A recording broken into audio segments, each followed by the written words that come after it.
Hello students, पिछली class में हम लोगों ने कवर कर लिया था कि प्रकाश का परावर्तन क्या होता है। समतल दर्पण से प्रकाश का परावर्तन देखा था, गोलीय दर्पण से प्रकाश का परावर्तन देखा, दर्पण का सूत्र पढ़ा, आवर्धन पढ़ा और उन पर आधारित सवालों की प्रैक्टिस भी हम लोग सेपरेट क्लास में कर चुके हैं। आज की क्लास में हम लोग स्टार्ट कर रहे हैं प्रकाश का अपवर्तन, जिसमें प्रकाश के परावर्तन के जो क्वेश्चन थे वो ऑलरेडी आपको भेजे जा चुके हैं टेलीग्राम चैनल आधुनिक डिजिटल क्लासेस पर। तो वहां जाकर के जो क्वेश्चन प्रैक्टिस करने के लिए क्वेश्चन है वहां से डाउनलोड कर सकते हैं। वहां पर जो क्वेश्चन दिए गए हैं वो आंसर्स के साथ हैं। अगर आपको कोई डाउट होता है तो आप कमेंट सेक्शन में जाकर के अपवर्तन की जो क्लास हो रही है इसके कमेंट सेक्शन में जाकर के पूछ सकते हैं कि कौन कौन से क्वेश्चन आपके डाउट हैं। उनके जवाब टेलीग्राम पर आपको सोल्यूशन के साथ सेंड कर दिए जाएंगे।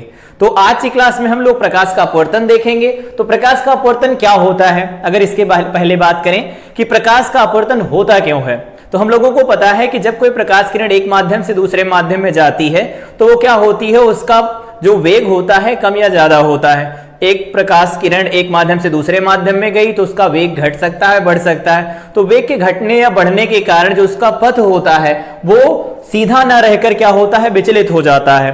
तो परिभाषा लिखी जाती है कि जब कोई प्रकाश की किरण एक माध्यम से दूसरे माध्यम में जाती है तो अपने मूल मार्ग से विचलित हो जाती है। प्रकाश की इसी परिघटना को प्रकाश का हम अपवर्तन कहते हैं। तो ध्यान रखेंगे कि जब कोई प्रकाश किरण एक माध्यम से दूसरे माध्यम में जाएगी, यहां पर माध्यम का मतलब है ऑप्टिकल मीडियम से है, प्रकाशिक माध्यम से है। तो जब कोई प्रकाश किरण एक माध्यम से दूसरे माध्यम में जाएगी तो अपने मूल मार्ग से विचलित हो जाती है। प्रकाश की इस परिघटना को प्रकाश का अपवर्तन कहा जाता है। जैसे यहां पर दो माध्यम अलग अलग दिए गए हैं। पहला माध्यम ये दे रखा है, मान लेते हैं ये दिया गया है हमारे पास माध्यम नंबर 1, ये माध्यम 1 दिया गया है। और यहां पर जो दिया गया है वो है माध्यम नंबर 2, इसको हम लोग लिख लेते हैं माध्यम 2। ये माध्यम नंबर 2 है, सेकंड मीडियम है। एक प्रकाश किरण यहां पर आकर के आपतित होती है, तो जो प्रकाश किरण आकर आपतित होती है उसको हम क्या कहते हैं, आपतित किरण कहते हैं। इंग्लिश में कहा जाता है इंसिडेंट रे, हम लोगों ने परावर्तन में भी देखा था इंसिडेंट रे, ठीक है। जो प्रकाश किरण यहां पर अपवर्तित हो रही है, अपने सीधे पथ से ना जाकर के अपने पथ से विचलित हो गई है, तो पथ से जो विचलित हो जाती प्रकाश की किरण उसे कहा जाता है अपवर्तित किरण। अपवर्तित किरण, अपवर्तित किरण हो गई, इसको कहा जाता है रिफ्रैक्टेड रे। रिफ्रैक्टेड रे, अपवर्तित किरण हो गई। और यहां इस बिंदु के ऊपर जो लंब होता है इसको हम कहते हैं अभिलंब, जिसे नॉर्मल कहा जाता है। अभिलंब हो गया, जिसको हम इंग्लिश में क्या कहते हैं, नॉर्मल कहते हैं, नॉर्मल कहा जाता है। तो जब कोई प्रकाश किरण एक माध्यम से पहले माध्यम से दूसरे माध्यम में जा रही है तो अपने सीधे पथ पर ना जाकर अपने पथ से विचलित हो रही है। इसी विचलित होने की जो परिघटना होती प्रकाश की, उसी को हम कहते हैं प्रकाश का अपवर्तन, ठीक है। इसका कारण क्या होता है अभी हम लोग देखेंगे कि इसका कारण क्या होता है, लेकिन अभी के लिए याद रखेंगे कि जब कोई प्रकाश किरण एक माध्यम से दूसरे माध्यम में जाती है तो अपने मूल मार्ग से विचलित हो जाती है। अगर इसका ओरिजिनल पथ देखा जाए, वास्तविक जो मूल पथ होगा वो कुछ इस तरह से होना चाहिए था, इधर सीधी जानी चाहिए थी, लेकिन ये इधर की तरफ मुड़ गई। इसका मतलब है ये अपने मूल पथ पर नहीं गई, मूल पथ से विचलित हुई। तो मूल पथ से जैसे विचलित होगी तो प्रकाश की उसी परिघटना को हम क्या कहते हैं, अपवर्तन कहा जाता है। कभी कभी क्या होता है, प्रकाश किरण सीधे समतल सतह पर आकर के आपतित होती है किसी दो माध्यमों को पृथक करने वाली परिसीमा के। तो यहां पर ये देखो क्या है, ये आपतित किरण है, आपतित किरण है, ये अपवर्तित किरण है। यहां पर आपतित हुई और सीधे जाकर के निकल गई, तो सीधे निकल गई तो यहां पर ये क्या है, 90 डिग्री पर आकर के सतह के साथ आपतित होती है। तो 90 डिग्री पर सतह के साथ आपतित होगी तो बिना विचलित हुए सीधे निकल जाएगी। तो यहां पर विचलन नहीं होता है, विचलन नहीं होता है, नहीं होता है। लेकिन इसका मतलब ये नहीं कि ये अपवर्तन नहीं है, विचलन नहीं होता, फिर भी ये क्रिया क्या कहलाएगी, अपवर्तन कहलाएगी। इसीलिए जब भी इंग्लिश में डेफिनेशन लिखी जाती कहते हैं विद और विदाउट बेंडिंग। बेंडिंग हो भी सकती है, देखो मुड़ भी सकती है और नहीं भी मुड़ सकती है। तो जब अभिलंबोत रूप में आपतित होगी तो नहीं मुड़ेगी, सीधे निकल जाएगी, लेकिन वहां पर भी अपवर्तन हो रहा होगा, यहां पर भी अपवर्तन होगा। अपवर्तन की परिभाषा क्लियर होने के बाद यहां कुछ पॉइंट्स हैं वो याद रखने चाहिए। जैसे पहला पॉइंट है अपवर्तन की क्रिया में, अपवर्तन की क्रिया में प्रकाश का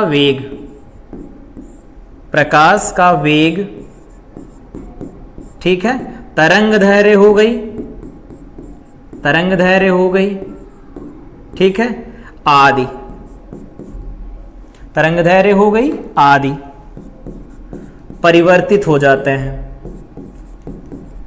परिवर्तित हो जाते हैं, हो जाते हैं, परंतु आवृत्ति नहीं बदलती।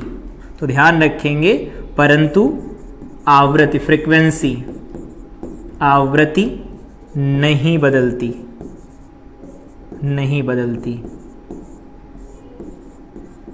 तो ये इंपॉर्टेंट पॉइंट है प्रकाश के अपवर्तन से संबंधित, कि जब कोई प्रकाश किरण एक माध्यम से दूसरे माध्यम में जाएगी तो प्रकाश का वेग बदल जाएगा, तरंग गुण माने तो उसकी तरंग दैर्घ्य परिवर्तित हो जाएगी, लेकिन आवृत्ति ही होती है जो परिवर्तित नहीं होती है जब कोई प्रकाश किरण एक माध्यम से दूसरे माध्यम में जाती है। तो प्रकाश के जो अपवर्तन की परिघटना होती है उसकी परिभाषा समझ में आई होगी। दो अलग अलग केस हम लोगों ने देखे, प्रकाश जब एक माध्यम से दूसरे माध्यम में जाता है तो अपने पथ से विचलित हो जाता है। दूसरा यहां पर है, प्रकाश अगर अभिलंबवत रूप से सतह के ऊपर आपतित होता है तो बिना विचलित हुए सीधे निकल जाएगा, तो बिना विचलित हुए सीधे निकलेगा तो वहां पे अपवर्तन होगा। ऐसा नहीं कि यहां अपवर्तन नहीं हो रहा, यहां पर अपवर्तन हो रहा है। तो जब कोई प्रकाश की किरण एक माध्यम से दूसरे माध्यम में जाती तो अपने मूल मार्ग से विचलित होती है जब वो किसी कोण पर आकर के गिरेगी, और अगर 90 डिग्री पर आकर के गिरेगी तो विचलित नहीं होगी, बिना विचलित हुए सीधे निकल जाती है। इस क्रिया को प्रकाश का अपवर्तन कहा जाता है। उम्मीद है कि प्रकाश के अपवर्तन की परिभाषा समझ में आई होगी। इसका कारण समझते हैं आगे बढ़ के। उससे पहले यहां पर हम दो अलग अलग पॉइंट डिस्कस करते हैं। जैसे यहां पर ये प्रकाश किरण आ रही थी इधर से, इधर की तरफ मुड़ गई तो अभिलंब की तरफ मुड़ती है, अभिलंब से दूर मुड़ती है। तो इसका कॉन्सेप्ट कैसे बनाया जाता है? तो इस कॉन्सेप्ट को अगर हम लोग देखें तो केस नंबर फर्स्ट, पहले केस को देखते हैं। तो पहला केस क्या है? ये है हमारे पास माध्यम नंबर 1 और ये जो दिया गया है माध्यम नंबर 2 है। उसी तरह से यहां पर है, ये माध्यम नंबर 2 है जो नीचे दिया गया है, और यहां पर जो दिया गया है वो माध्यम नंबर 1 है। लिख लेते हैं माध्यम 1, ठीक है। और यहां पर दिया गया है ये माध्यम 2, माध्यम 2, ठीक है। ये केस फर्स्ट के बारे में पहले हम लोग पढ़ते हैं। तो पहले केस के बारे में अगर पढ़ें तो प्रकाश किरण, ये आपतित प्रकाश किरण है, यहां हमारे पास ये अभिलंब दिया गया होगा। तो प्रकाश किरण किसी कोण पर आकर जब सतह पर गिरती है तो सतह पर गिरने के बाद अगर वो अभिलंब की ओर झुकती है, इधर देखेंगे दोबारा, जब कोई प्रकाश किरण एक माध्यम से दूसरे माध्यम में जाती है तो अभिलंब की ओर अगर झुकती है, मान लेते हैं अभिलंब की ओर झुक गई, तो अभिलंब की ओर अगर झुकती है तो हम ये कहते हैं कि जो दूसरा माध्यम होगा वो कैसा माध्यम होगा? सघन माध्यम होगा। और जो यहां पर होगा माध्यम वो कैसा माध्यम होगा? तो ये माध्यम विरल माध्यम होगा। मतलब क्या है कि जब कोई प्रकाश किरण एक माध्यम से दूसरे माध्यम में जाती है तथा अपवर्तन के पश्चात अभिलंब की ओर झुक जाती है, तो अभिलंब की ओर जब झुकेगी तो दूसरा माध्यम जो होगा पहले माध्यम की तुलना में सघन माध्यम कहलाता है। फिर से रिपीट करते हैं, जब कोई प्रकाश किरण एक माध्यम से दूसरे माध्यम में जाती है, एक माध्यम से दूसरे माध्यम में जाती है, तो अपवर्तन की क्रिया के पश्चात यदि वह अभिलंब की ओर झुकती है तो हम कहते हैं दूसरा माध्यम जो होगा, यहां पर ये दूसरा माध्यम है, तो जो दूसरा माध्यम होता है पहले माध्यम की तुलना में सघन माध्यम कहलाता है। अगर ये दूसरा माध्यम है तो पहले माध्यम की तुलना में क्या कहलाएगा? सघन माध्यम कहलाएगा। तो सघन और विरल पता चल गए, एक तरफ सघन एक तरफ विरल है, तो सघन से अगर विरल में जाएगी तो क्या होगा देखते हैं। तो यहां पर दूसरा माध्यम दिया गया है, एक प्रकाश किरण एक माध्यम से दूसरे माध्यम में जा रही है और यह अभिलंब से क्या हो रही? दूर हट रही है। तो अभिलंब से दूर हट रही होती है, तो जिस माध्यम में दूर हट रही होती है उसे कहा जाता है विरल माध्यम, और जिस माध्यम से आ रही थी वो माध्यम इसकी तुलना में क्या हो जाएगा? तो ये माध्यम हो जाएगा सघन माध्यम। फिर से रिपीट करते हैं कि जब कोई प्रकाश किरण एक माध्यम से दूसरे माध्यम में जाती है तो वो क्या होता है? अपवर्तन की क्रिया के पश्चात अभिलंब से दूर हटती है या अभिलंब की ओर जाती है। तो अगर अभिलंब की ओर जाती है तब हम कहेंगे कि जो दूसरा माध्यम जिसमें वो एंटर कर रही होगी, प्रवेश कर रही होगी, वो पहले माध्यम की तुलना में सघन माध्यम कहलाएगा। दूसरा पॉइंट है कि जब कोई प्रकाश किरण एक माध्यम से दूसरे माध्यम में जाती है और अपवर्तन की क्रिया के पश्चात अभिलंब से दूर हट जाती है, तो अभिलंब से जब दूर हटेगी तो जिस माध्यम में प्रवेश करेगी वो माध्यम विरल माध्यम होगा, पहले माध्यम की तुलना में पहला माध्यम सघन माध्यम कहलाएगा। ठीक है, तो यहां पर याद रखेंगे ये पॉइंट जो हम लोगों ने अभी बताए, पॉइंट क्या था? तो पॉइंट ये है कि विरल से सघन माध्यम में जाने पर अपवर्तित प्रकाश किरण क्या करती है? अभिलंब की ओर झुक जाती है, अभिलंब की ओर झुक जाती है या मुड़ जाती है, जो भी लिखना हो लिख लेंगे, झुक जाती है। ठीक है, तो ये पॉइंट हो गया कि विरल से सघन माध्यम में जाने पर जो अपवर्तित प्रकाश किरण होगी वो अभिलंब की ओर झुक जाएगी। यहां पर क्या है? सघन से विरल में जाने पर, सघन से विरल माध्यम में जाने पर, विरल माध्यम में जाने पर क्या होगा? अपवर्तित किरण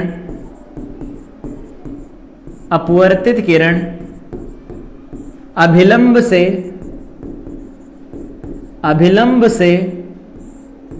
दूर हट जाती है, दूर हट जाती है। समझ में आ रहा होगा कि दोनों पॉइंट हम लोगों ने देखे और दोनों पॉइंट की जो लैंग्वेज थी वो भी लिख ली। यहां पर हम लोगों ने क्या देखा? तो प्रकाश का अपवर्तन क्या होता है उसके बारे में हम लोगों ने पढ़ा। यहां पर देखा कि प्रकाश अगर एक माध्यम से दूसरे माध्यम में जाता है तो सघन से विरल में जाए या विरल से सघन में जाए, तो सघन से अगर विरल में जाएगा जैसे वहां हो रहा तो अभिलंब से दूर हटेगी प्रकाश की अपवर्तित किरण, और अगर विरल से सघन में जाएगा तो अभिलंब की ओर झुक जाता है अपवर्तित किरण। ठीक है, अब बात करते हैं कि प्रकाश किरण एक माध्यम से दूसरे माध्यम में जाने पर अपने मूल मार्ग से विचलित क्यों हो जाती है। तो जब हम लोगों ने इंट्रोडक्शन पढ़ा था, रे ऑप्टिक्स जब हम लोगों ने शुरू किया था किरण प्रकाश की, वहां पर इंट्रोडक्शन पढ़ा था, तो इंट्रोडक्शन में यह देखा था कि प्रकाश एक विद्युत चुंबकीय तरंग है। तो अगर विद्युत चुंबकीय तरंग है तो यहां पर हम लोगों ने तरंग का वेग भी देखा था, प्रकाश की चाल देखी थी, 1/√μ0 एप्सिलॉन नॉट लिखा जाता है। ये तो होती निर्वात में प्रकाश की चाल, होती है निर्वात में प्रकाश की चाल। μ0 होती है निर्वात की चुंबकशीलता, यहां लिखना चाहें तो लिख लेते हैं। एप्सिलॉन नॉट क्या होती है? निर्वात की वैद्युतशीलता हो गई। और μ0 क्या है? μ0 तो μ0 है निर्वात की चुंबकशीलता ऐसा दिया गया है। इसको सॉल्व करते हैं हम लोग तो 3 × 10⁸ मीटर पर सेकंड निकल के आता, तो निर्वात के लिए हो गया। लेकिन अगर किसी माध्यम में जाते हैं, माध्यम में प्रकाश की चाल, निर्वात के अलावा अगर किसी माध्यम में प्रकाश की चाल की बात की जाए, प्रकाश की चाल कितनी होगी, तो उसको हम लोग लिखते हैं V बराबर, यहां पर क्या होगा? μ0 को बदल देंगे किससे? μ0 μr लिखा जाएगा, एप्सिलॉन नॉट एप्सिलॉन r लिखा जाएगा। एप्सिलॉन r वही है जो हम लोग डाइलेक्ट्रिक कांस्टेंट लिखते हैं। डाइलेक्ट्रिक कांस्टेंट का मतलब क्या? जो परावैद्युतांक लिखा जाता है वो μr दिया गया, या इसको कहते हैं हम लोग रिलेटिव परमिटिविटी, या फिर इसको कहते हैं हिंदी में आपेक्षिक वैद्युतशीलता। और ये है निर्वात की वैद्युतशीलता, ये है आपेक्षिक चुंबकशीलता, और ये है निर्वात की चुंबकशीलता।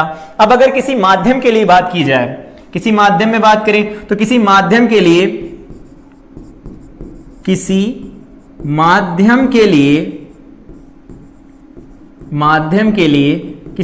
के लिए क्या होगा? μr की वैल्यू ग्रेटर देन 1 होगी और एप्सिलॉन r की वैल्यू ग्रेटर देन 1 होगी। तो जैसे ये वैल्यू ग्रेटर देन 1 लिखी जाएंगी तो क्या होगा? यहां पर जो हर होगा, इस भिन्न का हर होगा, वो क्या हो जाएगा? बड़ा हो जाएगा। तो जो पहले वैल्यू निकल के आ रही थी c, वो v जो मिलेगा हमें c से काफी कम मिलेगा। इसका मतलब कि प्रकाश की किरण अगर निर्वात से किसी माध्यम में जैसे प्रवेश करेगी, उसका वेग कम हो जाएगा, और उसका वेग कम होने के कारण जिस पथ पर वो आगे जाना चाहती थी उस पथ से अब विचलित होगी। और उस पथ से अगर विचलित होती तो यहां पर परिभाषित किया जाता है कि किसी माध्यम में प्रकाश की चाल और निर्वात में प्रकाश की चाल का जो अनुपात होता है वो फिक्स होता है किसी दिए गए माध्यम के लिए, उसे कहते हैं माध्यम का अपवर्तनांक। माध्यम का निरपेक्ष, ऐसे लिखेंगे, माध्यम का निरपेक्ष अपवर्तनांक।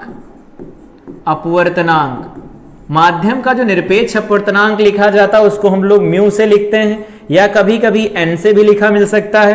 तो म्यू यहां एन से लिखेंगे तो क्या लिखेंगे, माध्यम में प्रकाश की चाल, माध्यम में प्रकाश की चाल, माध्यम में प्रकाश की चाल डिवाइडेड बाय में क्या लिखेंगे, निर्वात में प्रकाश की चाल, निर्वात में प्रकाश की चाल, प्रकाश की चाल। ठीक है, तो इस तरह से हम लिख सकते हैं किसी माध्यम का निरपेक्ष अपवर्तनांक। तो यहां पर हम लोगों ने देखा कि पहले प्रकाश का वेग ज्यादा था, किसी माध्यम में जैसे प्रकाश की किरण जाती है उसका वेग घट जाता, उसका वेग घटने से उसका पथ क्या होगा, विचलित होगा। पथ विचलन की वजह से जो यहां पर प्रकाश की परिघटना हो रही थी जिसको हम लोगों ने अपवर्तन नाम दिया, तो अपवर्तन का जो मुख्य कारण होता है वो होता है, यहां से लिख लेते हैं, ये तो हो गया। चाल और चाल है तो इसका कोई यूनिट तो निकल के आएगी नहीं, तो ये हो गया हमारे पास अपवर्तनांक का फार्मूला। अगर हम इसको बंद कर लेते हैं तब तक के लिए कि हमारे पास ये अपवर्तनांक का फार्मूला निकल के आ रहा है, ये हो गया अपवर्तनांक का फार्मूला। अगर इस अपवर्तनांक के फार्मूले को और अगर आगे हम लोग सॉल्व करते हैं तो उसको ऐसे भी लिखा जा सकता है कि म्यू इज इक्वल टू, या फिर n इज इक्वल टू क्या लिखेंगे, माध्यम में चाल मान लेते हैं v दे रखी है, और किसी निर्वात में चाल को हम c से लिखते हैं, तो इस तरह से लिखा जाता है। c तो कांस्टेंट होता है तो इसको r लगा के ऐसे भी लिख देते हैं। v जो होता है वो 1/μ के इनवर्सली प्रोपोर्शनल निकल के आता है। अब क्या इसका मतलब है कि जो म्यू है वो तो निरपेक्ष अपवर्तनांक है, तो यहां पर जो 1/μ लिखा जाता है ये कहते हैं वो फैक्टर होता है जिसकी वजह से प्रकाश की किरण घट, मतलब प्रकाश की जो चाल होती है वो कम या ज्यादा होती है। जैसे यहां पर म्यू का मान 1 से ज्यादा होगा, प्रकाश की चाल कम हो जाएगी। वैसे 1 से कम तो रखते नहीं, निर्वात या वायु के लिए भी 1 रखा जाता है। तो जब भी कभी निर्वात से किसी भी माध्यम में प्रकाश की किरण जाएगी उसका वेग घटेगा, उसका वेग घटेगा तो हम लोगों ने देखा वेग घटने से उसका पथ विचलित होगा, पथ विचलित होगा तो वह विलंब की ओर झुकती है। ठीक है, इसीलिए हम लोगों ने यहां पर दोनों पॉइंट देखे कि अविलंब की ओर झुकती है, विलंब से दूर हटती, तो दोनों अलग अलग सेपरेट पॉइंट हम लोगों ने देख लिए। तो ये हो गया माध्यम का निरपेक्ष अपवर्तनांक। तो पता चला होगा कि माध्यम में जाने पर प्रकाश की जो किरण होती है उसकी चाल कम क्यों हो जाती है, तो उसका कारण होता है, इस फार्मूले से हम इसे रिलेट करके बता सकते हैं। ठीक है, यहां निरपेक्ष अपवर्तनांक को परिभाषित कर लिया। तो अगर इसको पढ़ लिया है कि प्रकाश की किरण क्यों मुड़ती, तो यहां पर लिख देते हैं अलग अलग, या इसको हम ऐसे लिख देते हैं, भिन्न भिन्न माध्यमों में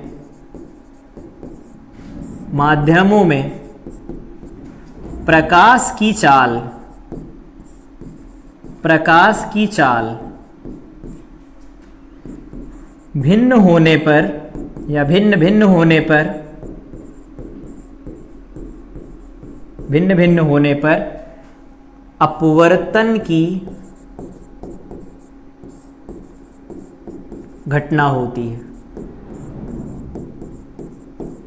अपवर्तन की घटना होती है। तो ध्यान रखेंगे, कोई पूछे अपवर्तन की घटना का कारण क्या है तो बताना अलग अलग माध्यम में प्रकाश की चाल अलग अलग होती है, जिसके कारण क्या होता है, जब प्रकाश की किरण एक माध्यम से दूसरे माध्यम में जाती तो अपने मूल पथ से विचलित हो जाती है, और जो विचलित होती है इसी परिघटना को हम प्रकाश का अपवर्तन कहते हैं। ठीक है, कारण समझ में आया होगा। यहां पर निरपेक्ष अपवर्तनांक को हम लोगों ने कैसे परिभाषित किया वो बात भी समझ आई होगी।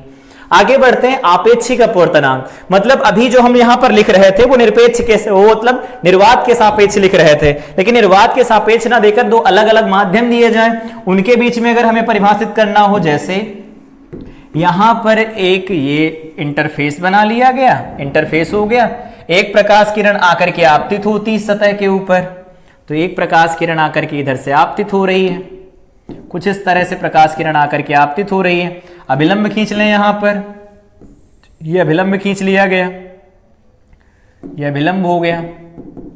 ठीक है, दूसरी प्रकाश किरण अब इधर जो अपवर्तित प्रकाश किरण है वो मान लेते हैं इधर से इधर की तरफ जा रही है, अभिलंब की ओर झुक रही है ये। ठीक है, विलंब की ओर झुक रही है प्रकाश की किरण। तो अगर प्रकाश की किरण विलंब की ओर झुकेगी तो हम लोग यहां से देख सकते हैं, यहां पर आपतन बिंदु होगा, प्रकाश की किरण आ इधर से रही थी, ठीक है, और यहां पर जा इधर की तरफ रही है, विलंब की ओर झुक रही है। तो अविलंब की ओर झुक रही है तो यहां पर जो माध्यम का अपवर्तनांक है, अपवर्तनांक, ये जो अपवर्तनांक लिखा गया होगा निरपेक्ष अपवर्तनांक होगा, मान लेते हैं μ1 है, माध्यम 1 है। यहां पर जो अपवर्तनांक दिया गया है, अपवर्तनांक जो दिया गया है वो अपवर्तनांक कितना लिखा गया है, दैट इज μ2 लिखा गया है। तो अगर पहले माध्यम के सापेक्ष दूसरे माध्यम का अपवर्तनांक लिखना हो या दूसरे के सापेक्ष पहले माध्यम का अपवर्तनांक लिखना हो, इसी को कहा जाता है आपेक्षिक अपवर्तनांक। तो अगर यहां से लिखें पहले माध्यम के सापेक्ष, पहले माध्यम के सापेक्ष, पहले माध्यम के सापेक्ष दूसरे माध्यम का अपवर्तनांक, दूसरे माध्यम का अपवर्तनांक। जब भी कभी ऐसा लिखा जाए जिसके सापेक्ष लिखा जाए तो इसको ऐसे लिखते हैं, लिखने का तरीका अलग अलग होता है लोगों का।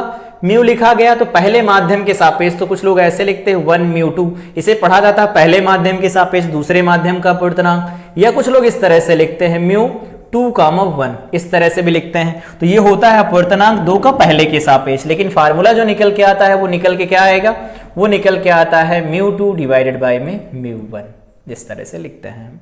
ठीक है, तो चाहे इस तरह से नोटेशन दिया जाए चाहे इस तरह से दिया जाए, मतलब निकल के लास्ट में यही आएगा μ2 बाय μ1। और ये किसके सापेक्ष होंगे, तो यहां पर याद रखना ये क्या होंगे, निरपेक्ष अपवर्तनांक होंगे, निर्वात के सापेक्ष निरपेक्ष अपवर्तनांक होंगे। निरपेक्ष अपवर्तनांक लिखे जाएंगे या वायु के सापेक्ष अपवर्तनांक कह सकते हैं। दूसरा पॉइंट यहां से लिखा जा सकता है, पहले माध्यम के सापेक्ष दूसरे का हो गया। अगला पॉइंट लिखा जाए दूसरे माध्यम के सापेक्ष, दूसरे माध्यम के सापेक्ष पहले माध्यम का अपवर्तनांक, पहले माध्यम का अपवर्तनांक। तो अगर दूसरे माध्यम के सापेक्ष पहले माध्यम का लिखा जाए, पहले के सापेक्ष दूसरे का लिखा जाए, तो इसको लिखा जाता है 2μ1, दूसरे माध्यम के सापेक्ष, तो दूसरा आगे पहला पीछे, या और लगा करके इस नोटेशन को लिखे तो ये क्या है, लिखना है पहले माध्यम का अपवर्तनांक किसके सापेक्ष, दूसरे के सापेक्ष, तो ये लिखा जाएगा μ1 बाई μ2। तो इस तरह से हम लिखते हैं एक माध्यम के सापेक्ष दूसरे माध्यम का अपवर्तनांक। उम्मीद है ये चीज समझ में आई होगी। एक माध्यम के सापेक्ष दूसरे का अपवर्तनांक लिखना हो तो इस तरह से लिख सकते हैं। अगर अपवर्तनांक पढ़ रहे हैं तो यहां कुछ पॉइंट्स के बारे में डिस्कस कर लेते हैं। जैसे पहला पॉइंट, अपवर्तनांक की निर्भरता, ये यहां पर दे ही रखी है। यहां पर हम लोग ये देख लेते हैं, कुछ के अपवर्तनांक लिख लेते हैं निरपेक्ष अपवर्तनांक। जैसे म्यू दिया गया हो वायु का, तो म्यू वायु का जो लिखा जाता है 1.003 लिखा जाता है, तो इसको हम अप्रोक्सीमेट 1 लेकर चला करेंगे। म्यू अगर बात करें निर्वात का, तो निर्वात या वायु के लिए तो लगभग हम 1 लेकर ही चलेंगे। साथ में यहां पर म्यू लिखा जाए कांच का, जनरल कांच, कांच का कोई टाइप नहीं, जनरल कांच का लिखा जाए, तो अगर इन जनरल नहीं दिया होता है तो हम उसे 1.5 लिख सकते हैं, या अगर फ्रैक्शन में लिखें तो 3/2 लिखा जाता है। म्यू लिखा जाए वाटर का, पानी का लिखा जाए जल का, तो जल का लिखा जाता है 4/3, या इसको फ्रैक्शन में लिखें तो क्या लिख सकते हैं 1.33। और यहां पर एक और याद रखने वाला है, म्यू किसका, डायमंड का, हीरे का, तो डायमंड का जो लिखा जाता है वो लगभग 2.41 लिखा जाता है। तो ये कुछ अपवर्तनांक है जो हमें याद होने चाहिए। अगर नहीं याद होते हैं तो कभी कभी दिया नहीं होता है, वैल्यू हमें रखनी पड़ती है, तो इन जनरल ये वैल्यू रख ली जाती है। वैसे यहाँ पर मेन जो है वो ये दो हैं, कांच का अपवर्तनांक याद रखेंगे, वाटर का याद रखेंगे, किसके सापेक्ष, वायु के सापेक्ष या निर्वात के सापेक्ष दिए गए हैं, क्योंकि निर्वात या वायु का जो अपवर्तनांक है वो 1 दिया गया है। तो ये अपवर्तनांक हो गया, सापेक्षिक अपवर्तनांक। यहां पर हम लोगों ने देख लिया अपवर्तनांक को परिभाषित क्यों करते हैं, क्योंकि प्रकाश की चाल अलग अलग माध्यम में वो अलग अलग होती है। कितने से घटती है चाल, कितने से बढ़ती, वो डिसाइड कौन करता है, तो वो माध्यम का अपवर्तनांक डिसाइड करेगा कि चाल बढ़ेगी या घटेगी।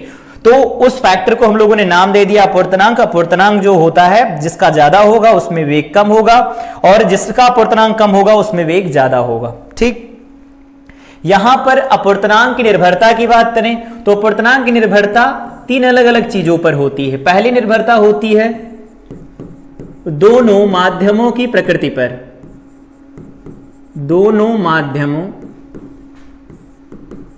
की प्रकृति पर।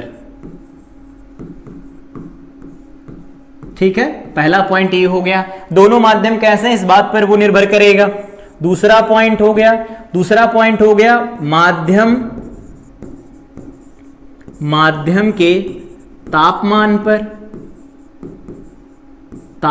पर। माध्यम के तापमान से क्या मतलब है? माध्यम के तापमान से ये मतलब है कि जैसे कोई माध्यम है उसका ताप बढ़ा दिया जाए, तो ताप बढ़ाएंगे तो उसमें जो कंपन करने वाले जो कण होंगे वो दूर दूर चले जाएंगे, और जो कंपन करने वाले कण होंगे दूर दूर जाने से माध्यम की जो ऑप्टिकल डेंसिटी होगी, प्रकाशिक घनत्व जो होगा वो घट जाएगा और वो विरल हो जाएगा पहले की तुलना में। इसीलिए कहते हैं माध्यम के तापमान पर भी अपवर्तनांक निर्भर करता है। जिसका ताप ज्यादा उसका अपवर्तनांक कम, जिसका ताप कम उसका अपवर्तनांक ज्यादा। इसीलिए हम लोग जब आगे देखेंगे मरीचिका का बनना, जो मिराज फॉर्मेशन देखेंगे वो भी इसकी वजह से देखेंगे कि जो मिट्टी होती है, जो रेत होती है, उसका ताप ज्यादा होता है तो वहां की वायु, और जो ऊपर होता है मतलब धरती से ऊपर का भाग होता है वहां की वायु, उनमें ऑप्टिकल डेंसिटी अलग अलग होती है, उनका प्रकाशिक घनत्व अलग अलग होता है। तो अपवर्तनांक में अंतर की वजह से हम लोग मरीचिका देख पाते हैं। क्या होता है मरीचिका हम लोग देखेंगे। तीसरा पॉइंट यहां पर हो गया, तीसरा पॉइंट है कि प्रकाश की तरंग दैर्ध्य पर, प्रकाश की तरंग दैर्ध्य पर,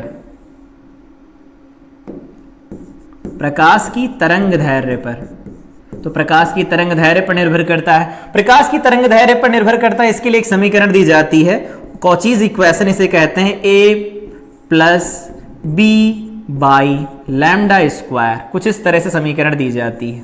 c/λ⁴ आगे भी लिखा जाता है लेकिन उन टर्म को हम नेग्लेक्ट कर देते हैं। तो जो म्यू की वैल्यू है वो लैम्डा के साथ में देखो इनवर्सली प्रोपोर्शनल स्क्वायर में आ रही है। इसका मतलब है जिसका म्यू ज्यादा होगा उसके लिए, मतलब लैम्डा ज्यादा होगा उसके लिए म्यू की वैल्यू कम आएगी, जिसके लिए लैम्डा कम होगा उसके लिए म्यू की वैल्यू क्या आएगी? ज्यादा आएगी। और इसी कारण से जो ये यहां पर लिखा गया है ना लैम्डा, इसी कारण से आगे हम लोग वर्ण विक्षेपण भी पढ़ेंगे तो ये समीकरण याद रखेंगे। इसे कहा जाता है कॉचीज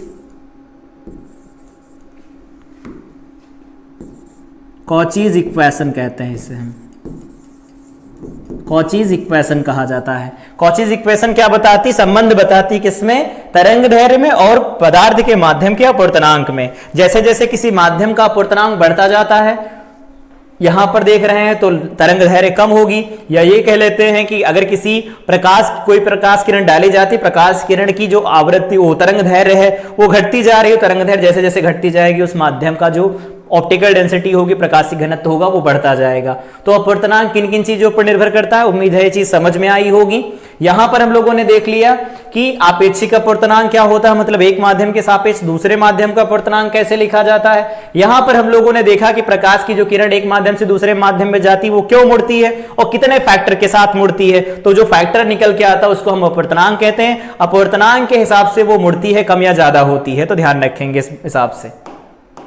आगे बात करें अगला, तो अगला दिया गया है अपवर्तन के नियम। तो अपवर्तन के नियम हम लोग क्लास 10 से पढ़ते आते हैं। पहला नियम वही है, आपतित किरण, अपवर्तित किरण तथा दोनों माध्यमों को पृथक करने वाली परिसीमा पर जो अभिलंब होता है तीनों एक ही तल में होते हैं। जैसे यहां पर अगर हम लोग बात करते हैं कि ये क्या है, आपतित किरण है, आपतित किरण दे रखी है, और यहां पर जो दे रखी है किरण ये क्या है, तो ये है अपवर्तित किरण, अपवर्तित किरण दे रखी है, और साथ में यहां पर दे रखा है ये क्या है, अभिलंब है, अभिलंब है। ये तीनों एक ही तल में होते हैं, ये हमें बताना है। तो तीनों एक ही तल में होते हैं, इसको हम मैथ से भी समझ सकते हैं। वैसे अगर क्लास 12th के लिए देखा जाए तो क्लास 12th में सिर्फ इतना ही याद रखना है कि आपतित किरण, अपवर्तित किरण तथा दोनों माध्यमों को पृथक करने वाली जो परिसीमा होती है उस पर अभिलंब तीनों एक ही तल में आते हैं। मतलब ये और ये और ये तीनों एक ही तल में आएंगे। मान लेते हैं आपतित प्रकाश की किरण की दिशा में जो दिया गया है इकाई सदिश, वो दिया गया है EI कैप। ठीक है। और इसकी दिशा में जो दिया गया है ई आर कैप दिया गया है, और जो अभिलंब के दिशा में है इकाई सदिश वो एन कैप दिए गए हैं। दोबारा से यहां पर हम लोग रिपीट कर देते हैं। ई आई कैप जो दे रखा है ये क्या है, आपतित प्रकाश किरण की दिशा में इकाई सदिश,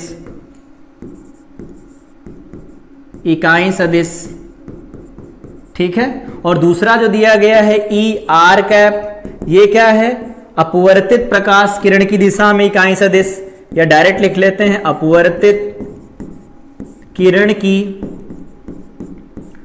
की दिशा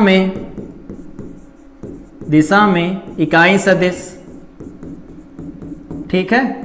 और जो एन कैप दे रखा है वो क्या है, अभिलंब के अनुदिश इकाई सदिश, अभिलंब के अनुदिश इकाई सदिश,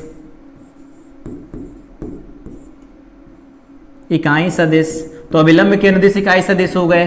तो अगर ये एक ही तल में लाई करते तो हम लोगों को पता है, हम लोग मैथ में पढ़ते भी है, क्लास 11th में भी पढ़ते हैं, मैथ में भी पढ़ते हैं हम लोग क्लास 12th में, कि अगर तीन वेक्टर दिए गए होते हैं और वो एक ही तल में होते हैं, इसका मतलब वो समतलीय होंगे। और समतलीय सदिश होने के लिए जो इनका बॉक्स लिखा जाता है, बॉक्स का मतलब यहां ई आई कैप, ठीक है, और यहां पर जो ये एन लिखा जाएगा वो भी लिख लेते हैं एन, और यहां पर क्या लिखा गया है एन कैप, और यहां पर लिखा गया है ई आर कैप। ये क्या होता है, जीरो निकल के आता है। तो अगर ये जीरो निकल के आ रहा होगा तो हम कहेंगे कि ये जो सदिश होंगे वो कैसे होंगे, समतलीय होंगे। इसे पढ़ा जाता है अदिश त्रिगुणन। जैसे यहां पर हम लोग लिखें ई आई कैप, ठीक है, और यहां पर डॉट लगा के लिख देते हैं, क्या लिख देंगे, N cap dot E R cap, ऐसा लिखेंगे तो बराबर जीरो आएगा। देख भी सकते हैं, जैसे यहां पर ये क्रॉस लगाया गया है, एन कैप यहां पर ऊपर की तरफ दिया गया है, ई आर इधर दिया गया है, तो ई आर इधर हो गया, एन कैप इधर हो गया। इसका अगर हम लोग क्रॉस प्रोडक्ट निकालेंगे बाहर की तरफ आएगा, और ई आई इसी तल के अंदर है तो ये तल बाहर की तरफ अभिलंब बनेगा, और ये उसके साथ में कितने का कोण बनाएगा, 90 का कोण बनाएगा। तो इस तरह से हम लिख सकते हैं। ये है सिर्फ इंफॉर्मेशन है, याद रखेंगे कि अगर कोई कहे कि मैथमेटिकल एक्सप्रेशन लिखो कि तीनों एक ही तल में होते हैं, तो बताना कि आपतित किरण और अपवर्तित किरण और अभिलंब के अनुदिश जो इकाई सदिश होते हैं, अगर उनका बॉक्स जीरो निकल के आता है, मतलब अदिश त्रिगुणन जीरो निकल के आता है, तो वो सदिश कैसे होंगे, समतलीय सदिश होंगे। वही बात इन्होंने पॉइंट में लिखी है कि एक ही तल में होते हैं, मतलब वो समतलीय होते हैं। ठीक, इसके बाद अगर दूसरा वाला नियम देखें तो दूसरा नियम हम लोग जानते हैं, स्नेल का नियम होता है। स्नेल का नियम कहता है क्या, उसको पहले हम समझते हैं, उसके बाद इसका स्टेटमेंट पढ़ेंगे। ठीक, पहले क्या कहते हैं, कहते हैं कि यहां पर जो अभिलंब खींचा गया, आपतित किरण आ रही है, इसके बीच का जो कोण होता है उसे हम आपतन कोणाई कहते हैं, और ये जो कोण होता है इसे अपवर्तन कोण कहा जाता है। तो ये क्या है, अपवर्तन कोण है, अपवर्तन कोण हो गया। और यहां पर जो ये कोण दिया गया है that is incident, angle of incidence, तो ये आपतन कोण हो गया, तो आपतन कोण लिख देंगे। ठीक, इन आपतन कोण के लिए और यहां पर माध्यम जो दिया गया है, मान लेते हैं माध्यम है तो इसका अपवर्तनांक μ1 दिया गया है, ये माध्यम दूसरा तो इसका अपवर्तनांक μ2 दिया गया है। तो ये नियम लागू देखो कब होता है, यहां पर जो प्रकाश किरण आकर के गिर रहा है इसका लैम्डा फिक्स कर दिया जाए। लैम्डा क्या है, नियत है, मतलब जिस रंग का प्रकाश इस पर आके गिर रहा है वही रंग का प्रकाश आकर के गिरे, और दोनों माध्यम क्या हो, फिक्स कर दिया जाए, दोनों माध्यम भी फिक्स कर दिए जाए। तब किसी भी कोण पर आकर के प्रकाश किरण अगर आपतित होती है तो जो साइन आई होता है और साइन आर, मतलब जो आपतन कोण की ज्या होता है, अपवर्तन की कोण की ज्या होती है, इसका अनुपात जो होता है वो सदैव नियत रहता है। फिर से ध्यान रखेंगे, यहां पर स्टेटमेंट लिखा भी गया किन्हीं दो माध्यमों के लिए, मतलब दोनों के दोनों माध्यम फिक्स रहने चाहिए, ऐसा नहीं माध्यम बदलते रहे। एक वर्डी प्रकाश मतलब समान तरंग धैर्य वाला कोई प्रकाश आकर के जब गिरता है तो कहते हैं आपतन कोण की जो ज्या होती है, ज्या का मतलब क्या होता है, साइन, तथा अपवर्तन कोण की ज्या मतलब साइन आर क्या होगा, नियत रहेगा। इसे स्नेल का नियम भी कहते हैं। इसको ऐसे भी लिख सकते हैं, क्या लिखा जाता है, वैसे स्टेटमेंट जो दिया जाता है उसके अकॉर्डिंग हम लोग लिखते हैं साइन आई डिवाइडेड बाय में क्या लिखा जाता है, साइन आर लिखा जाता है। इज इक्वल टू जो लिखा जाता है उसे हम कहते हैं नियत होता है। लेकिन ये नियत क्या होता है, तो नियत किसके बराबर होता है, तो ये बराबर होता है 1 μ2 के, पहले माध्यम के सापेक्ष दूसरे माध्यम के अपवर्तनांक के बराबर होता है। और अगर इसको फर्दर लिखा जाए तो लिख सकते हैं μ2/μ1, अभी हम लोगों ने लिखना सीखा था और देखा था कि जो म्यू होता है वो इनवर्सली प्रोपोर्शनल होता है वेलोसिटी के, वेग के, चाल के, तो यहां पर v1 बाई हम v2 लिख देंगे। तो ये हमारे पास होता है स्नेल का नियम। लेकिन स्नेल का नियम इस तरह से हम याद नहीं रखते, तो इस तरह से याद रख सकते हैं और लगा के लिख लेते हैं। कैसे, यहां पर लिखेंगे हम लोग अपवर्तनांक, अपवर्तनांक मान लिया μ1 लिख लिया, तो साइन यहां पर जो कोण बनेगा वो μ1 में जो बना कोण होगा वो लिखा जाएगा, तो वो I लिखेंगे बराबर। यहां क्या लिखा जाता है μ2 में जो कोण बना होगा उसे हम लिखेंगे R। तो इस तरह से स्नेल का नियम भी याद रखा जाता है। जिस माध्यम का अपवर्तनांक गुणा उस माध्यम में बनने वाले कोण की ज्या, जैसे यहां पर देखो उस μ1 का अपवर्तनांक मतलब पहले माध्यम का अपवर्तनांक और पहले माध्यम में बनने वाले कोण की ज्या का अनुपात जो है दूसरे माध्यम का अपवर्तनांक और दूसरे माध्यम में बनने वाले कोण की ज्या का जो ये वैल्यू होती है मल्टीप्लाई होता है, प्रोडक्ट होता है, वो कांस्टेंट रहता है। इन जनरल जो लिखा जाता है सामान्यतया उसे ऐसे लिखा जाता है μi, ठीक है, I वेरिएबल है और यहां पर लिखा जाता है साइन, यहां पर ये दिया गया है तो मान लेते हैं साइन I दिया गया है, इसको ऐसे कोई वेरिएबल मान लेते हैं, या इसको हम मान लेते हैं थीटा I, थीटा जो है वेरिएबल है I है, और ये क्या होता है तो नियत लिखा जाता है, जो ऊपर लिखा है इसका यही तो मतलब है। μ1 साइन I1 होगा तो I लिखा जाएगा, μ2 साइन R, तो ये लगातार नियत बना रहता। तो ये होता है स्नेल का नियम, या इसे कहते हैं अपवर्तन का दूसरा नियम। भाई आप पहला दूसरा कुछ होता नहीं, तो पहला उधर लिख लिया तो दूसरा ये हो गया, तो पहला वो नियम दूसरा ये नियम, जिसे स्नेल का नियम भी कहते हैं। यहां पर एक खास बात है, अगर इसे वेक्टर फॉर्म में याद रखना चाहें, यहां पर हम लोग उसे प्रूफ नहीं करेंगे, वेक्टर फॉर्म लिख रहे हैं डायरेक्ट। देखो पहले क्या लिखेंगे हम लोग, यहां पर हमारे पास दिया गया है μ1, तो μ1 लिख लेंगे, μ1 लिख लिया गया। अब हम लिखेंगे साइन I, देखो यहां पर ये I बन रहा है। I ये किसके किसके बीच का कोण है, तो इस दिशा में अगर लिखा जाए यहां पर ये लिख देते हैं I कैप, ठीक है। ये I कैप क्या है, किसकी दिशा में है, तो ये unit vector along incident ray है, ये है आपतित किरण के अनुदिश इकाई सदिश दिया गया है, ठीक है। तो अगर इसके अनुदिश इकाई सदिश, इस आई कैप का बिल्कुल ये मतलब नहीं कि ये एक्स एक्सिस के अलोंग होगा, बिल्कुल नहीं, ऐसा नहीं है।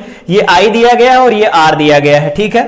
तो अगर हम लोग इसे लिखें यहां से, तो μ1 अगर हम इन दोनों के बीच का कोण लिखें तो लिख सकते हैं आई कैप क्रॉस एन कैप लिखा जाता है। कैसे, अगर इनका हम लोग क्रॉस निकालेंगे तो आई का क्रॉस 1 हो जाएगा, क्योंकि यूनिट वेक्टर है, एन कैप भी यूनिट वेक्टर 1 हो गया, इकाई सदिश है।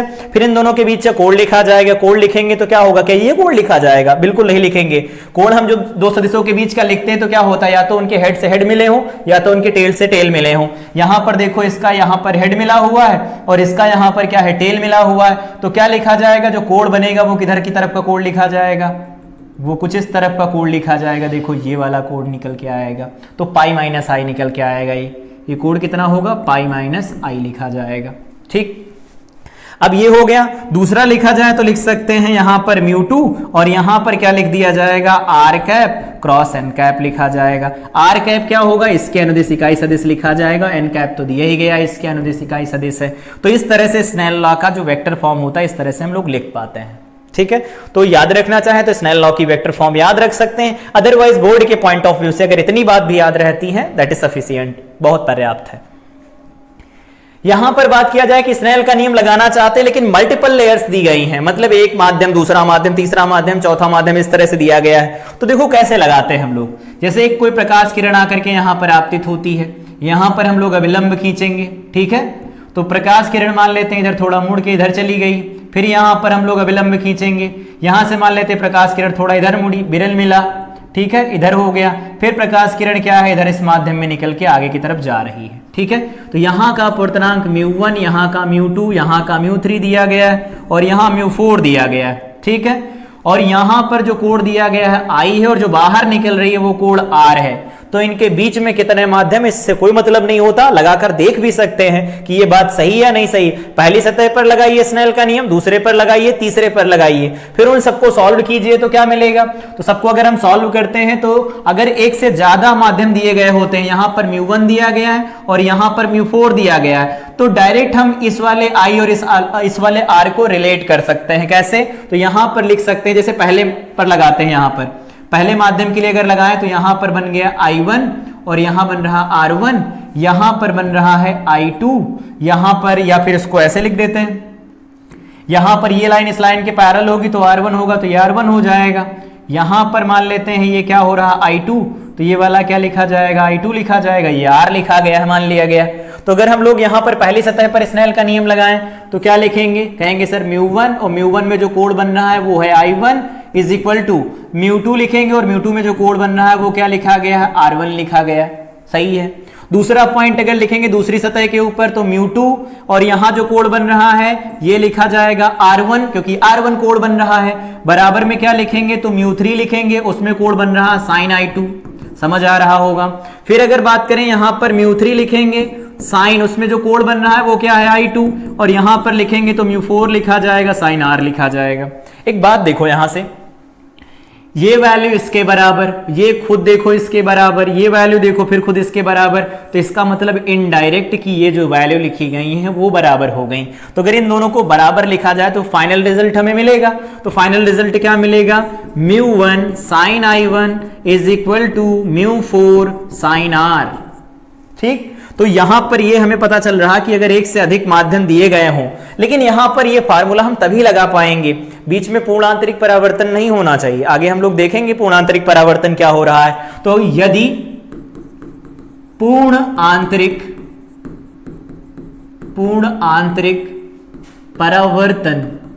परावर्तन ना हो, अगर पूर्ण आंतरिक परावर्तन नहीं होगा तब हम पहली और आखिरी सतह के बीच में डायरेक्ट स्नेल्स लॉ लगा सकते हैं। बीच में कौन से कितने कोण बन रहे हैं इस बात से कोई मतलब नहीं है। ठीक है, उम्मीद है ये चीज समझ में आई होगी, क्योंकि यहां पर हम लोगों ने रिलेट करके देखा, यहां स्नेल का नियम लगाया, फिर दूसरी सतह पर, तीसरी सतह पर देखो ये वैल्यू इसके बराबर, ये वैल्यू इसके बराबर, ये वैल्यू देखो इसके बराबर, तो ये आपस में बराबर बराबर हो जाएंगे। सिंपल मैथ है, ये लगा सकते हैं। तो एक से अधिक जब माध्यम दिए गए होते हैं और उसमें स्नेल का नियम लगाना हो तो पहली और आखिरी सतह पर लगाया जा सकता है। ध्यान ये रखना है, पूर्ण आंतरिक परावर्तन नहीं होना चाहिए। पूर्ण आंतरिक परावर्तन क्या होता है, अगली क्लास में जब हम लोग मिलेंगे तो दोबारा बात कर रहे होंगे कि प्रकाश का पूर्ण आंतरिक परावर्तन क्या होता है, इससे जुड़ी कुछ घटनाएं जो लिखी जाती हैं, जिसने पढ़ा जाता है मरीचिका का बनना हो गया, हीरे का चमकना हो गया, इन सब के बारे में डिटेल बात की जाएगी, जिसमें प्रकाशिक तंतु को भी हम लोग पढ़ेंगे। ठीक, तो ये हो गया स्नेल का नियम, इसमें हम लोगों ने देख लिया कैसे लगाया जाता है। अगला है प्रकाश की उत्क्रमणीयता का सिद्धांत क्या होता है, principle of reversibility of light. तो जैसे प्रकाश की किरण एक माध्यम से दूसरे माध्यम में जा रही हो, एक जगह से दूसरी जगह पर जा रही होती, तो परावर्तन हो सकता है, अपवर्तन हो सकता है, कई बार परावर्तन हो सकता है, कई बार अपवर्तन हो सकता है। लेकिन अगर इस प्रोसेस को रिवर्स कर दिया जाए, मतलब ये जो घटनाएं हो रही हैं इनको उल्टा कर दिया जाए, तो इनको उल्टा करने से क्या होता है, प्रकाश अपने पथ को पुनः दोहराता है, और पुनः दोहराता है प्रकाश की इसी परिघटना को हम कहते हैं प्रकाश की उत्क्रमणीयता का सिद्धांत। ये सिद्धांत ही प्रकाश की उत्क्रमणीयता का सिद्धांत कहलाता है। समझते हैं कैसे। जैसे यहां पर हमारे पास ये कोई रेखा दे रखी है जो दो माध्यमों को अलग अलग कर रही है, इंटरफेस दिया गया है। यहां पर प्रकाश किरण आकर के आपतित हो रही है, तो ये प्रकाश किरण आकर के आपतित होगी। यहां पर हम लोग अविलंब खींचेंगे, ठीक है। यहां पर हमने लिख लिया कि ये μ1 अपवर्तनांक है इसका, और इसका जो अपवर्तनांक दिया गया है वो है μ2। ये μ1 और ये μ2 है। यहां पर हमने ये कह दिया कि μ2 बड़ा है किससे, μ1 से, मतलब दूसरा माध्यम जो है सघन माध्यम है, तो प्रकाश किरण क्या करेगी, अपने अभिलंब की ओर झुक जाएगी। तो अभिलंब की ओर जब झुकेगी तो यहां से हम ये देख सकते हैं इस प्रकाश किरण का पथ हम लोग दोहराना चाहते हैं, तो क्या करो, इस प्रकाश किरण को 90 डिग्री पर आपतित करवा दो। किस पर, समतल दर्पण पर, समतल दर्पण पर। और समतल दर्पण पर अगर 90 डिग्री पर प्रकाश किरण आपतित होगी तो ये अब अपना पथ दोहराएगी, मतलब यहां से वापस जाएगी, तो वापस जाएगी, जितने कोण पर गिरेगी वापस से फिर ये इधर की तरफ निकल जाएगी। इसे कहा जाता है प्रकाश की उत्क्रमणीयता का सिद्धांत, कि जब कोई प्रकाश किरण एक माध्यम से दूसरे माध्यम में जाती है, एक जगह से दूसरी जगह जाती है, तो कई बार परावर्तन हो सकता है, कई बार अपवर्तन हो सकता है। उस क्रिया में अगर हम प्रकाश के जो पथ हैं उनको उल्टा कर दिया जाए, जो कुछ हो रहा है उसको उल्टा कर दिया जाए, रिवर्स कर दिया जाए, तो प्रकाश क्या होता है, अपने पथ को पुनः दोहराता है, और अपने पथ को पुनः दोहराता है, इसी को हम कहते हैं प्रकाश की उत्क्रमणीयता का सिद्धांत। यहां से हम लोगों ने देखा, मतलब क्या है, इसको अलग अलग समझ सकते हैं कि ये हमारे पास प्रकाश किरण आकर के यहां गिर रही है, ये इधर की तरफ जा रही है, यहां पर ये I दिया गया, ये R दिया गया, तो इसको ऐसे भी समझ सकते हैं कि प्रकाश की किरण यहां गिराओ, इधर से इधर की तरफ गिराओ, कितने पर, R पर, तो प्रकाश की किरण जब इधर की तरफ जाएगी तो यहां पर कोण कितना बन रहा होगा, I बनेगा। ये भी देखो क्या है, प्रोसेस को रिवर्स किया गया, तो प्रकाश किरण ने अपने पथ को दोबारा रिपीट किया, अपने पथ को दोबारा दोहराया, अपने पथ की पुनरावृत्ति की, जिसकी वजह से हम लोगों ने कहा कि जो ये पुनरावृत्ति करने की जो क्रिया होती प्रकाश की अपने पथ के अनुदेश, उसी को कहते हैं प्रकाश की उत्क्रमणीयता का सिद्धांत। समझ में आया? आगे बढ़ते हैं। आगे है अपवर्तन की क्रिया में जो प्रकाश किरण होती है उसके मार्ग में विचलन कैसे हम लोग कैलकुलेट करते हैं। तो विचलन के लिए सबसे पहले देखते हैं कि जो प्रकाश किरणें चल रही होंगी, प्रकाश किरणें जो यहां पर चल रही होंगी, उनका सीधा पथ क्या है, तो इसको सीधे इधर जाना चाहिए था, इधर सीधे जाना चाहिए था। इधर वाले में अगर बात करें कि प्रकाश किरण जो चल रही है, इस प्रकाश किरण को इधर जाना चाहिए था, ये इधर जाना चाहिए था इस प्रकाश किरण को, लेकिन प्रकाश की किरण उधर न जाकर के विचलित होकर निकल गई। तो जब विचलित होकर प्रकाश की किरण निकलेगी तो हम यहां पहले देखते हैं, पहले में क्या है, बाहर वाला सघन, और यहां पर जो इधर विरल दिया गया, इधर सघन दिया गया, तभी विलंब की ओर झुकी है। यहां पर जो कोण बनता है, ये कोण, यहां पर जो ये कोण बनेगा आपतन कोण, इसे हम लोग I लिख लेते हैं, ठीक है। ये कोण क्या होगा, तो हम लोगों को पता है, उस कोण को क्या लिख सकते हैं, R लिख सकते हैं। तो ये कोण क्या लिखा जाएगा, R लिखा जाएगा। यही तो विचलन हुआ है, और इस विचलन को हम लोग डेल से लिखते हैं, ये क्या है, डेल है। इस डेल से लिखा जाएगा, तो डेल की वैल्यू क्या लिखी जा सकती है, तो हम लोग ये देख सकते हैं ना कि ये जो प्रकाश किरण यही सीधे गई है, मतलब ये वाली है, ठीक है, यही प्रकाश किरण सीधे गई है, ये विलंब खींचा गया है, तो दोनों के दोनों यहां से यहां तक का जो कोण होगा और यहां इन दोनों के बीच का जो कोण होगा बराबर होंगे। तो क्या लिख सकते हैं, I की वैल्यू किसके बराबर होगी, R प्लस डेल के बराबर। तो डेल की वैल्यू क्या लिखी जा सकती है, I माइनस R लिख सकते हैं। तो पॉइंट नोट करते हैं कि जब प्रकाश किरण विरल माध्यम से सघन माध्यम में जाएगी तो उसकी मार्ग में जो विचलन लिखा जाता है वो I माइनस R लिखा जाता है, याद रहेगा, ठीक। दूसरा, जब प्रकाश किरण क्या हो, सघन से विरल में जा रही हो, तो यहां पर हम लोगों ने ये देखा कि जो ये कोण बन रहा है वो I लिखा गया है, और यहां पर जो कोण बन रहा था वो क्या था, तो ये R दिया गया था। तो इधर वाला कोण होगा, यही तो होगा विचलन इस बार। तो अगर ये विचलन होगा डेल की वैल्यू, तो देखो अब की बार R में से I को घटाना पड़ेगा, क्योंकि R यहां बड़ा है। तो डेल की वैल्यू जो यहां लिखी जाएगी वो लिखी जाएगी R माइनस I। फिर से रिपीट करते हैं कि जब प्रकाश किरण विरल से सघन में जाए, तो प्रकाश किरण विरल से सघन में जब जाएगी तो क्या होगा, विचलन कोण का मान I माइनस R लिखा जाएगा, और यहां पर सघन से विरल में अगर जाएगी तो विचलन कोण का मान R माइनस I लिखा जाएगा। मतलब ऐसे याद रख सकते हैं, दोनों का जो डिफरेंस होता है उसी से जो आपतित किरण होती अपने मूल मार्ग से विचलित हो जाती है। इसमें I बड़ा था तो I माइनस R, उसमें R बड़ा है तो R माइनस I लिखा गया। आगे यहां पर है, कांच के आयताकार गुटके से अपवर्तन कैसे कराया जाता है। तो कांच का जो गुटका होता है उसको हम लोग ऐसे समझते हैं, यहां पर एक कोई कांच का गुटका लेते हैं, यहां पर कुछ ऐसा, ये कोई कांच का गुटका लिया गया है, ये कांच का गुटका है, ठीक है। इसकी मोटाई के बारे में देख लेते हैं, इसकी मोटाई क्या लिखी गई है, सब कुछ लिख देते हैं। तो यहां से यहां तक इसकी मोटाई लिखी गई है, ये मोटाई है इसकी, इसकी मोटाई को लिख लिया जाता है, ये है इसकी मोटाई दे रखी है T, मान लिया इसकी मोटाई T दे रखी है। तो अगर T मोटाई है इस ग्लास स्लैब की, कांच के गुटके की, इस पर कोई प्रकाश किरण आकर के आपतित हो रही है, तो अगर कोई प्रकाश किरण आकर के इसके ऊपर आपतित होगी तो कुछ इस तरह का होगा, यहां पर आकर के आपतित होगी। तो जब ये आपतित होगी प्रकाश किरण, तो यहां पर हमें अभिलंब खींचना पड़ेगा, क्योंकि अभिलंब खींचेंगे तभी तो पता चलेगा प्रकाश किरण अभिलंब की ओर झुकेगी या अभिलंब से दूर हटेगी। यहां पर हम लोगों ने खींच दिया ये, ठीक है, ऐसा बन गया। अब हमें क्या करना है, यहां पर देखना जो ये कोण बनेगा, ये कोण क्या लिखा जाएगा, वो आई लिखा जाएगा। ठीक है, आपतन कोण होगा। यहां पर जो ये प्रकाश की किरण आकर के गिर रही है वो कैसी है, वो आपतित किरण होगी। ये क्या है, आपतित किरण है, आपतित किरण हो गई, इंसिडेंट रे हो गई। यहां पर आकर के गिरी, विलंब खींचा गया, मान लेते हैं विलंब n1 है ये। अब प्रकाश किरण के साथ क्या होगा, तो प्रकाश किरण अब बाहर वायु से जा रही कांच के अंदर, वायु से कांच के अंदर जाएगी तो ऑब्वियस है अभिलंब की ओर झुकेगी, अभिलंब की ओर झुक गई। तो अगर जब ये अभिलंब की ओर झुकेगी तो हम लोग यहां से ये देख सकते हैं, अभिलंब की ओर झुकने से क्या होगा, इसका पथ विचलित हुआ है। यहां पर अगर अभिलंब खींचे तो कुछ अभिलंब इस तरह का बनेगा, नया अभिलंब, ये नया अभिलंब खींच दिया गया। और अगर नया अभिलंब खींचा तो ये भी तो कुछ कोण बना रहा होगा। यहां पर पहले हम लोग ये ड्रॉ कर देते हैं, ये जो किरण यहां से निकलेगी कुछ इस तरह से आगे की तरफ जाएगी, या इसको रोक के पहले हम लोग ये जो पुराना पथ है वो दोहरा देते हैं इसका, व्हाइट से ये पथ दोहरा देते हैं कुछ इस तरह से।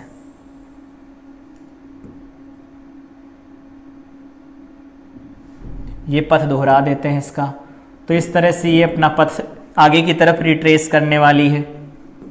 तो अगर ये पथ पर आगे बढ़ेगी, यहां पर हम लोगों ने देखा कि जब ये अपने पथ से आगे की तरफ बढ़ेगी तो इसे सीधे जाना चाहिए था, सीधे ना जाकर के इधर मुड़ी है, फिर इधर की तरफ जा रही है। फिर जब बाहर की तरफ ये निकलने वाली होगी तो कुछ इस तरह से बढ़ेगी,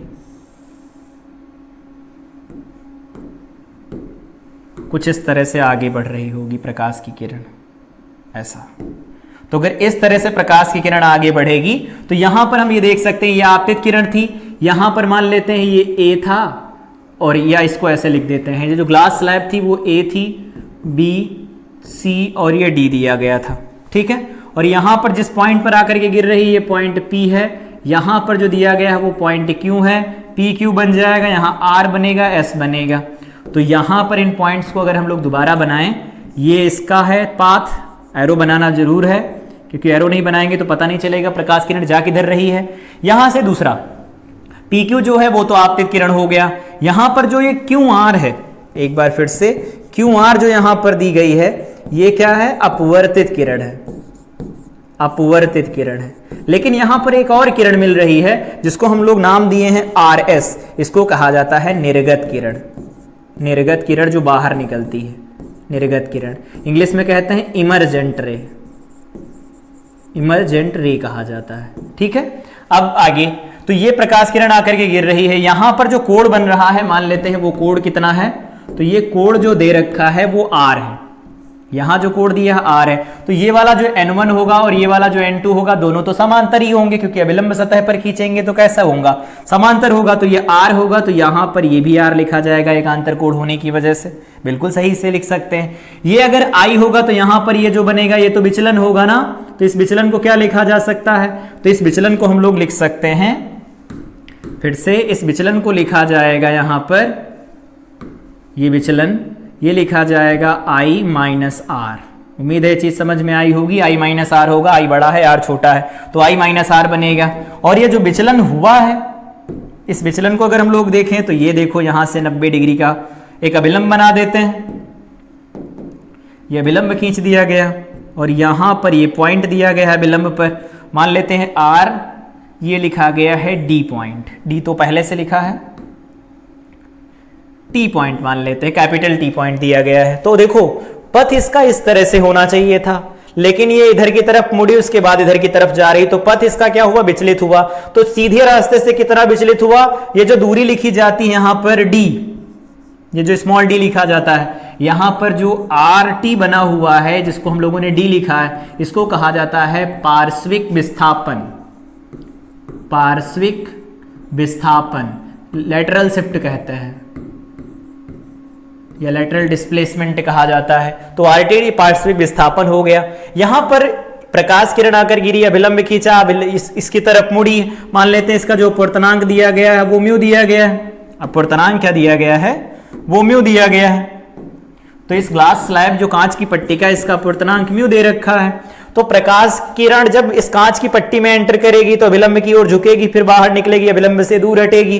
तो ये तो हो गया इससे अपवर्तन। लेकिन यहां पर हम लोग कुछ पॉइंट और डिस्कस करते हैं, जैसे कि जो ये किरण आ रही है, आपतित किरण और निर्गत किरण एक दूसरे के साथ समांतर होती हैं। इसका मतलब जो यहां कोण बनेगा उसको अगर हम ई लिख देते हैं, एंगल ऑफ इमरजेंस, तो अगर ई लिख दिया जाए आई के बराबर आएगा या नहीं आएगा? तो हम लोगों ने देखा था कि पहली सतह दूसरी सतह है, इस बात से हमें कुछ डिपेंड नहीं करता खास, अगर लगाना चाहते तो लगा लेते हैं। पहली सतह पर दूसरी सतह पर एक एक बार अपवर्तन का नियम लगाते हैं।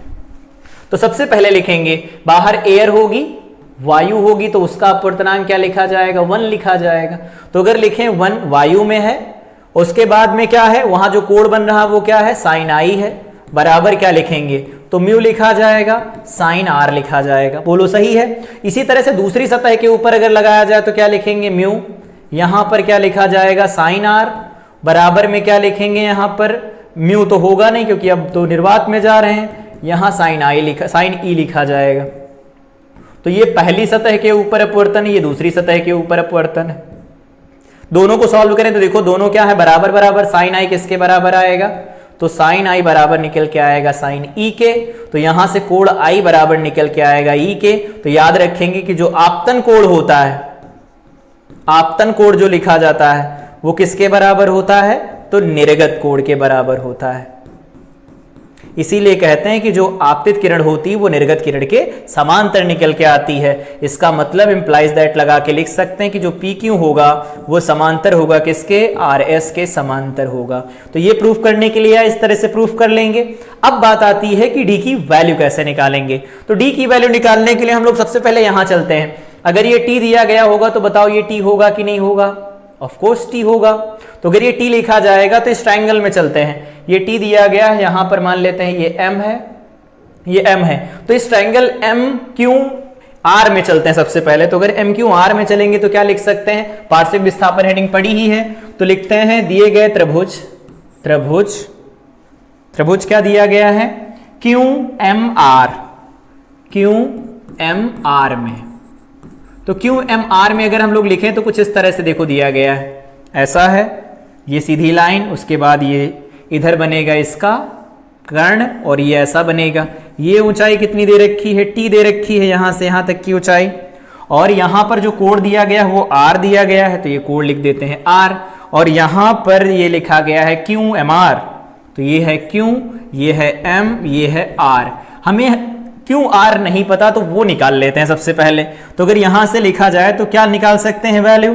तो सबसे पहले कॉस दिया गया है, टी दिया गया है, तो यहां से हम ये वैल्यू लिख सकते हैं। मान लेते हैं ये x है, क्यू आर की जो वैल्यू हुआ x है या क्यू आर है मान लेते हैं, तो हम ये लिख पाएंगे यहां से कॉस आर। कॉस आर की वैल्यू क्या लिख सकते हैं? आधार तो बन जाएगा टी, आधार बटे कर्ण, कर्ण की वैल्यू क्या लिखी जाएगी? Q R.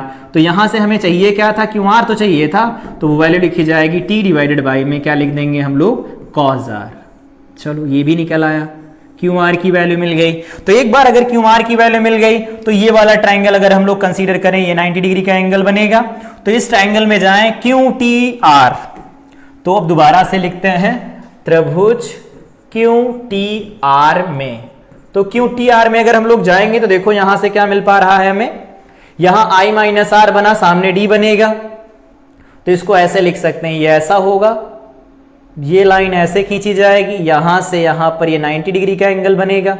ये क्या होगा? तो ये लिखा जाएगा आई माइनस आर।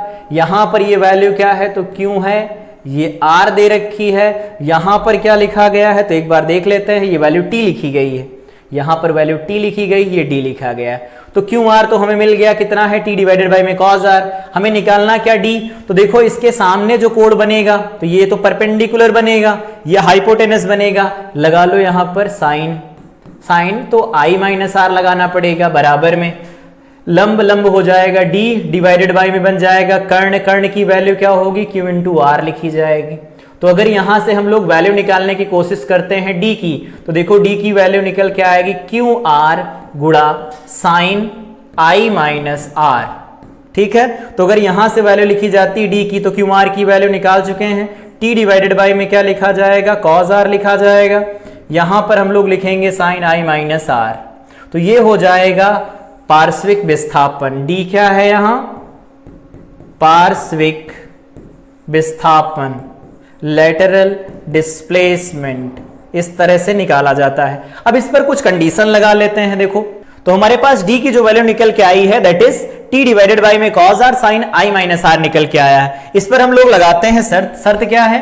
यदि i व r बहुत छोटे हों, यदि i व r बहुत छोटे हों, बहुत छोटे हों तो i छोटा होगा तो वैसे भी r छोटा होगा। छोटे हों तो क्या लिख सकते हैं? तो लिखा जा सकता है d बराबर t तो लिखा ही गया है cos r अगर r टेंडिंग टू 0 हो जाए तो यहां से हम लोगों को पता है cos r टेंडिंग टू 1 बनेगा। तो यहां पर हम लोग लिख सकते हैं cos r की जगह पर 1 लिख लेंगे, लिख दिया cos r की जगह पर 1। sin i माइनस r को क्या लिखा जा सकता है? तो उसे हम i माइनस r लिख सकते हैं। ये चीज समझ में आई होगी, बिल्कुल आई होगी। यहां पर लिखना चाहें तो लिख लेना sin i माइनस r की वैल्यू हम लगभग किसके बराबर लिख सकते हैं? i माइनस r के बराबर लिख सकते हैं। अब इसमें क्या है, ये क्या है, मतलब इनको हम ऐसे नहीं लिखना चाहते हैं तो पहली सतह पर चढ़कर स्नेल का नियम लगा लेते हैं। तो पहली सतह पर अगर स्नेल का नियम लगाएंगे, छोटे से i व r छोटे हों तो स्नेल का नियम कैसे काम करेगा? साइन i को i लिखेंगे, साइन r को r लिखेंगे, बराबर में क्या लिखा जाएगा? म्यू, ऐसा बनेगा। तो i बाई r बराबर म्यू लिख देंगे। तो यहां पर लिख देते हैं स्नेल के नियम से, स्नेल के नियम से i बटा r बराबर यहां पर म्यू लिखा जाएगा। इंप्लाइज दैट i की वैल्यू निकाल लो, म्यू इंटू r आएगी। तो ये हमारे पास i की वैल्यू आ गई म्यू इंटू r। अगर ये वैल्यू यहां पर पुट कर देते हैं तो देखो d क्या मिलेगा हमारे पास? तो d इज इक्वल टू लिखा जाएगा t, यहां पर लिख देंगे i की वैल्यू रख देते हैं, यहां पर रख देंगे हम लोग, या फिर r की वैल्यू रख देते हैं, i दिया ही गया है, r की वैल्यू रखेंगे तो क्या मिल जाएगा? i डिवाइडेड बाय में म्यू मिल जाएगा। ठीक है, तो इसको लिख सकते हैं, देखो i t बनेगा, इनटू में i बनेगा, इसको लिखा जा सकता है 1 माइनस 1 डिवाइडेड बाय में म्यू मिलेगा। तो याद ये रखेंगे जब i और r बहुत छोटे होते हैं तो उस केस में जो d निकल के आता है पार्श्विक विस्थापन, ये क्या है? पार्श्विक विस्थापन है, पार्श्विक विस्थापन। तो जो पार्श्विक विस्थापन निकल के आता है वो लिखा जाता है t into I, 1 minus 1 by mu लिखा जाता है। अगर i व r छोटे ना हो तो यहां पर फार्मूला निकल के आया है d is equal to T by cos r into sine i minus r लिखा जाएगा। तो ये हो गया लेटरल डिस्प्लेसमेंट, या फिर हम इसे कहते हैं पार्श्विक विस्थापन की वैल्यू कैसे निकाली जाती है। यहां पर जो अपवर्तन कराया जाता है वो अपवर्तन होता है कैसे है? अपवर्तित किरण होती है, उसमें निर्गत किरण होती है और आपतित किरण होती है। यहां पर निर्गत किरण एक और एक्स्ट्रा आ जाती है। यहां पर देखा विचलन क्या होता है, यहां पर हम लोगों ने पढ़ा प्रकाश की उत्क्रमणीयता का सिद्धांत, फिर हम लोगों ने स्नेल का नियम अलग अलग सतहों पर लगाना सीखा, वेक्टर फॉर्म भी देखी, स्केलर फॉर्म भी देखा, अपवर्तन के नियम का पहला रूप भी देखा, अपवर्तनांक निर्भरता पढ़ी, अपवर्तनांक पढ़ा, सापेक्षिक आपेक्षिक अपवर्तनांक पढ़ा। यहां पर हम लोगों ने पढ़ा प्रकाश का अपवर्तन क्या होता है। तो प्रकाश के अपवर्तन का यह पहला लेक्चर था जिसमें हम लोगों ने इतनी सारी चीजों को कवर किया। अगली क्लास में जब हम लोग मिलेंगे तो आभासी गहराई, वास्तविक गहराई देखेंगे, प्रकाश का पूर्ण आंतरिक परावर्तन देखेंगे और उन पर आधारित घटनाओं का अध्ययन भी हम लोग करेंगे। तो तब तक के लिए इस क्लास को रिवाइज करें। मिलते हैं अगली क्लास में। Till then I wish you all the best.